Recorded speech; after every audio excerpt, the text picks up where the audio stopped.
Hi friends, welcome to Crick 360. Royal Challengers Bengaluru defending champions title తో బరిలోకి దిగడానికి 18 ఏళ్ల పాటు కళ్లకు కాయలు కాచేలాగా ఎదురు చూడాల్సి వచ్చింది. ఎన్నో సీజన్లు వచ్చాయి, ఎన్నో మెగా యాక్షన్లు వచ్చాయి. గొప్ప గొప్ప క్రికెటర్లు ఆర్సీబీలోకి అడుగు పెడుతున్నప్పటికీ ట్రోఫీలు మటుకు రావట్లేదు. ఐపీఎల్ తొలినాళ్ల నుంచి నేటి వరకు ఈ సీజన్ కాకపోతే ఇంకొక సీజన్ ఆర్సీబీకి ట్రోఫీ ఎలాగైనా గెలిపించాలని తన బ్యాట్ కి ప్రతి ఏడాది పదును పెడుతూ పరుగుల వరదల మీద పరుగుల వరదలు పారిస్తూ రికార్డులన్నీ కొల్లగొడుతూ ఎన్నో కష్ట సుఖాలకి ఓర్చుకొని చివరి దాకా నిలబడ్డ ఆ మహానుభావుడి కళ్ళలో ట్రోఫీ గెలిచిన ఆనందం చూడ్డానికి 18 ఏళ్లు పట్టింది. ఇది జస్ట్ ఆరంభం మాత్రమే. ఎందుకంటే మెగా ఆక్షన్ తర్వాత ట్రోఫీ గెలిచిన టీం కి ఇంకొక 4 సీజన్ల పాటు అదే ప్లేయింగ్ 11 అండ్ అదే స్క్వాడ్ తో వెళ్ళడానికి అవకాశం ఉంటుంది. ఎక్కడో శుభలేఖ సుధాకర్ గారు ఒక స్టోరీలో చెప్పినట్లు, ఏదైనా ఒక వెదురు మొక్కను గనక మీరు నాటితే మొదటి 8 సంవత్సరాల పాటు ఆ విత్తనం కనీసం మొలక కూడా ఎత్తదు. కానీ దాని తర్వాత 2 ఏళ్లకే ఆకాశాన్ని అంటుతుంది. దాని ఎదుగుదల చూసి పక్కనున్న చెట్లు కూడా కుళ్ళుకునే అంత అద్భుతంగా వరుస పెట్టి ఎదుగుతూనే ఉంటుంది. సేమ్ ఆర్సీబీ కూడా ఈ 18 ఏళ్ల పాటు గ్రౌండ్ రూట్స్ ని స్ట్రాంగ్ గా చేసుకుంది. అందుకనే ఇది కేవలం ఆరంభం మాత్రమే. ఇక నుంచి ఇంకెన్నో ట్రోఫీలు రాబోతున్నాయి. ఎందుకంటే లాస్ట్ సీజన్ కప్పు కొట్టిన స్క్వాడ్ అండ్ అదే ప్లేయింగ్ గ్రౌండ్ వీళ్ళ వద్ద ఉంది. ఇన్ని పాజిటివ్స్ ఉన్నప్పటికీ ఒకే ఒక నెగిటివ్ ఏదైనా ఉంది అంటే కొంతమంది ప్లేయర్స్ అన్అవైలబిలిటీ అండ్ కొంతమంది ప్లేయర్స్ ఫామ్. సో టోటల్ గా వీడియోలో మనం ఏం చేయబోతున్నాం అంటే ప్రెసెంట్ వాళ్ళ వద్ద స్క్వాడ్ ఎలాగుంది, వాళ్ళ ప్లేయింగ్ 11 ఎలాగుంటుంది, లేటెస్ట్ గా చేసిన అక్విజిషన్స్ ఏంటి, మేజర్ గా ఫామ్ లేమితో బాధపడుతున్న ప్లేయర్స్ అండ్ ఇంజురీస్ తో ఇబ్బంది పడుతున్న ప్లేయర్స్ టీమ్ కి ఎంత వరకు ఇంపాక్ట్ క్రియేట్ చేయబోతున్నారు, వీటి గురించి ఇండియల్ గా అనాలిసిస్ చేసుకోబోతున్నాం. వరకు చూసిన చాలా ఇంట్రెస్టింగ్ గా ఉంటుంది. ఏ పాయింట్ మీకు నచ్చితే లైక్ చేసి ఛానల్ మటుకు సబ్స్క్రైబ్ చేసుకోవడం మర్చిపోకండి. ఎందుకంటే సబ్స్క్రైబ్ చేసుకోవడం చాలా ఇంపార్టెంట్.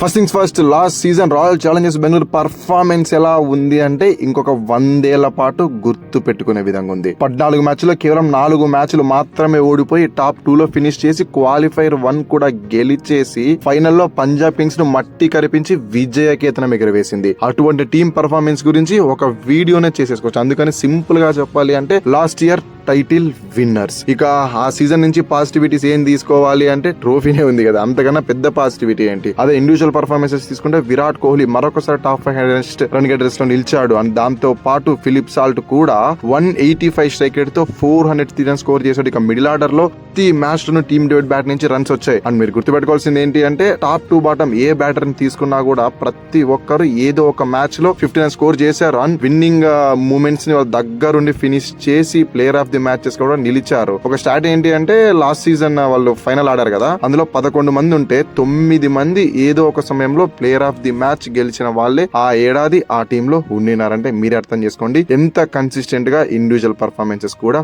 వచ్చాయి. ఇక బౌలర్స్ లో కూడా అంత ఏ మాత్రం తక్కువ తినలేదు. భువి 17 వికెట్లు తీశాడు, కృణాల్ పాండ్యా 17 వికెట్లు తీశాడు. ఇక జాష్ హెజల్వుడ్ జస్ట్ 12 మ్యాచ్ల్లోనే 22 వికెట్లు తీసుకున్నాడు. అసలు ఎంత గ్రేట్ అంటే ప్రతి 16 బాల్కి ఒక వికెట్ తీస్తూ వచ్చాడు. అంత కన్సిస్టెంట్ గా బౌలింగ్ వేస్తూ వచ్చాడు కాబట్టే ఆ ఏడాది వాళ్ళ ట్రోఫీ గెలిచారు. బట్ ఈసారి ఇనిషియల్ మ్యాచెస్ కి అందుబాటులో ఉన్నట్టు దాని కాంబినేషన్స్ లో ఆడుకుందాం. ఇక లాస్ట్ సీజన్ కలిసి రాంది ఏదైనా ఉంది అంటే ఆల్మోస్ట్ అన్ని కలిసి వచ్చేసాయి. బట్ ఈ మినీ యాక్షన్ వాళ్ళకి దేనికోసం ఉపయోగపడింది అంటే ఏవైనా గ్యాప్స్ ఉంటాయి కదా, ఫర్ ఎగ్జాంపుల్ కొంతమంది ఇండియన్ ప్లేయర్స్ కైనా తర్వాత ఫారిన్ ప్లేయర్స్ కైనా బ్యాకప్స్ కావాలి. సో దానికోసం ఈ యాక్షన్ లోకి వెళ్లారు. అండ్ మేజర్ గా వాళ్ళు ఫోకస్ చేసింది కూడా బౌలింగ్ ఆప్షన్స్ పైనే. తీసుకున్న 8 మందిలో 4 బౌలింగ్ లీడర్ గానే తీసుకున్నారు. ముఖ్యంగా మంగేష్ యాదవ్ అక్విజిషన్ గురించి చాలా మంది సర్చ్ చేసి ఉంటారు. And auction high time movements లో కూడా తెలుసుకుని ఉంటారు. ఏంటంటే మధ్యప్రదేశ్ చెందిన ఈ ఆల్రౌండర్ ని 5.2 crores పెట్టి తీసుకుంటే అతను మధ్యప్రదేశ్ ప్రీమియర్ లీగ్ లో అద్భుతంగా బౌలింగ్ చేశాడు. Left arm fast bowler. Just 6 matches లోనే 14 వికెట్స్ తీసుకున్నాడు. అండ్ 233 స్ట్రైక్ రేట్ తో రన్స్ కూడా స్కోర్ చేశాడు. సో ఇలాంటి ఆల్రౌండర్ అక్వైర్ చేసుకుంటారు. దాని తర్వాత అండర్ 19 హీరోస్ అయినా విహాన్ మల్హోత్రా అండ్ కనిష్క్ చౌహాన్ కూడా వాళ్ళు ఈజీగా బేస్ ప్రైజ్ కి దక్కి చేసుకున్నారు కదా. దాని తర్వాత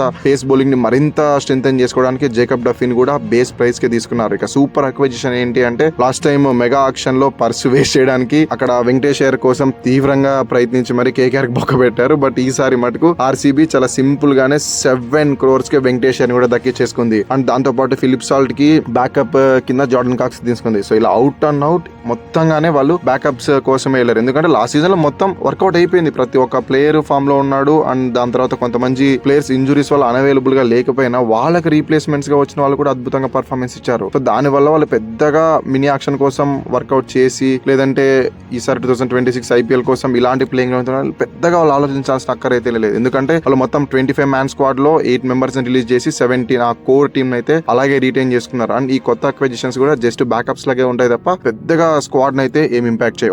ఒక అంశం ఏది ఇంపాక్ట్ చేస్తుంది అంటే ఈసారి ఎస్డైల్ వీళ్ళకి అందుబాటులో లేకుండా వెళ్ళిపోయాడు. దానికి రీజన్ ఏంటి అంటే అతని పైన 2 క్రిమినల్ కేసులు రిజిస్టర్ అయ్యాయి. ఒక ఉమెన్ అలహాబాద్ హైకోర్టులో అతను 5 years నన్ను చీట్ చేశాడు కేసు దాఖలు చేస్తే, ఇంకొక మైనర్ వచ్చేసి జైపూర్ హైకోర్టులో ఒక కేసు దాఖలు చేసింది. ఏమని చెప్తా ఉందంటే నాకు 17 years ఉన్నప్పుడు 2 years పాటు నాతో రిలేషన్ లో ఉండి నన్ను ఎక్స్ప్లాయిట్ చేశాడు, సో ఇప్పుడు నన్ను పెళ్లి కూడా చేసుకుని అంటున్నాడు అని వాళ్ళిద్దరు కలిసి కేసులు వేశారు. ఒక అలహాబాద్ కేసులో ఒకటి బెయిల్ దొరికింది కానీ జైపూర్ లో నడుస్తున్న కేసులో అయితే ఇతనికి బెయిల్ రాలేదు. సో దాని వల్ల అతను లీగల్ ప్రొసీడింగ్స్ అటెండ్ చేయాల్సి ఉంటుంది కాబట్టి ఈసారి ఇతను అందుబాటులో ఉన్నాడు. అండ్ దాంతో పాటు నువాన్ తుషారా కూడా డౌటే అంటా ఉన్నారు. బట్ తుషారా లేకపోయినా కూడా జేకబ్ డఫీతో ఇనీషియల్ మ్యాచెస్ మేనేజ్ ఒకటి చేసేస్తే తర్వాత జాష్ హెజ్లవుడ్ వచ్చేసాడు. బట్ ఏదేమైనా ఎస్డైల్ లేకపోతే మటుకు క్రూషియల్ మూమెంట్స్ ఆ డెత్ ఓవర్స్ బౌలింగ్ ఏదైతే ఉందో అది చాలా ఇంపాక్ట్ అవుతుంది. అది మినహాయిస్తే వీళ్ళ టీం అయితే సేమ్ లాస్ట్ ఇయర్ టీం లాగే కనిపిస్తా ఉంది. ఒకసారి స్క్వాడ్ చూద్దాం, అప్పుడు మీకు ఒక క్లారిటీ అయితే వచ్చేస్తుంది. ప్రెస్టీజ్ బ్యాటర్స్ కింద 4 ఉన్నారు. Virat Kohli, Rajat Patidar, Dev Padikkal and Tim David. Allrounders ఏకంగా 8 మంది ఉన్నారు. Kanishk Chauhan, Mangesh Yadav, Vihaan Malhotra, Satvik Deswal, Krunal Pandya, Romario Shepherd, Jacob Bethell and Venkatesh Iyer. ఇక వికెట్ కీపర్స్ 3 మాత్రమే ఉన్నారు. Philip Salt, Jitesh Sharma and Jordan Cox. ఇక బౌలర్స్ 9 మంది ఉన్నారు. Josh Hazlewood, Jacob Duffy, Nuwan Thushara, Rasikh Dar Salam, Bhuvneshwar Kumar, Swapnil Singh, Suyash Sharma, Abhinandan Singh and Vicky Ostwal. So ఇది వీళ్ళ 24 మ్యాన్ స్క్వాడ్. ఇక ప్లేయింగ్ లో ఒకసారి చూసేసి మిగతా విషయాలు మాట్లాడుకుందాం. ఓపెనర్స్ గా as usual Virat Kohli and Philip Salt, followed by Venkatesh Iyer at number 3, Rajat Patidar captain at number 4, Jitesh Sharma at number 5, Krunal Pandya at number 6, Romario Shepherd at number 7, Rasikh Dar Salam at number 8, Suyash Sharma at number 9, Bhuvneshwar Kumar at number 10 and ఇక 11 లో వచ్చేసి జేకబ్ డఫీ. ఇక ఇంపాక్ట్ ప్లేయర్ ఎవరినైనా తీసుకోవాలి అంటే team David తీసుకుంటే సరిపోతుంది. మొత్తం 12 మ్యాన్ స్క్వాడ్ అయితే ఉంటుంది. నేను చెప్పిన ప్లే 12 అయితే 4 పేస్ ఆప్షన్స్ ఉంటాయి.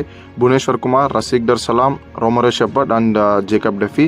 కావాలనుకుంటే మీరు వెంకటేష్ అయ్యర్తో కూడా 5వ బౌలింగ్ ఆప్షన్ కింద తీసుకోవచ్చు. ఇక spinners Krunal Pandya and Suyash Sharma last year ఎవరైతే ఉన్నారో వాళ్ళే ఉన్నారు.